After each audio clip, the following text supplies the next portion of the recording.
It's been one tragedy after another for the family of a former Sioux Falls pastor. Reverend Larry Odell with Converge Heartland died on Thanksgiving Day after heart failure at the age of 67. Now, his widow Kay is in the hospital following a brutal attack at the hands of her son on New Year's Day.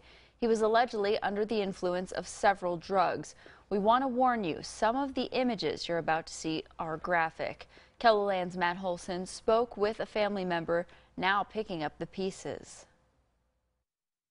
Eyes swollen shut in hospital bed. This is how Kay Odell looks after an assault in her East Sioux Falls home that lasted about an hour.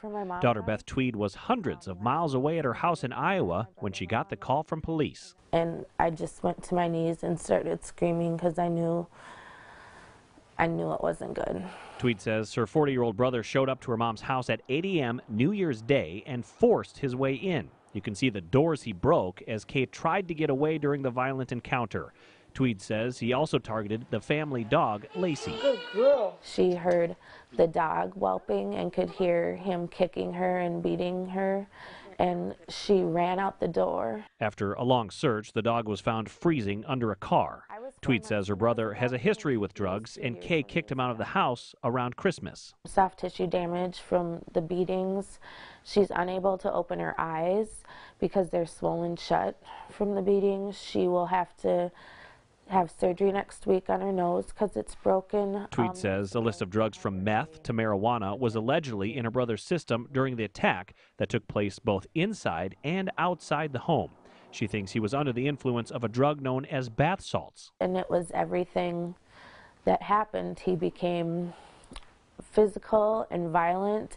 His pupils dilated to complete black. He had extra strength. He's in custody now, and Tweed is thankful her mother is still alive. After losing her father Larry on Thanksgiving, it's been a rough month. They're the best people in the world, the greatest. They would drop anything they're doing for somebody else. I can cry when I get a free minute, but it's just been picking up the pieces constantly since Thanksgiving. The family is grateful for the community's support. Tweed says she's proud of her mother's strength and expects her to recover. When we pray, she just praises God and thanks her that this happened to her and not anyone else. In Sioux Falls, Matt Holson, KELOLAND News. While Tweed needs to go home to Iowa to take care of her 4 kids, she says Kay's sister is staying with her in the hospital while she recovers. If you would like to help with medical costs, friends have put together a GoFundMe page for Kay. You can find a link to it with this story at KELOLAND.com.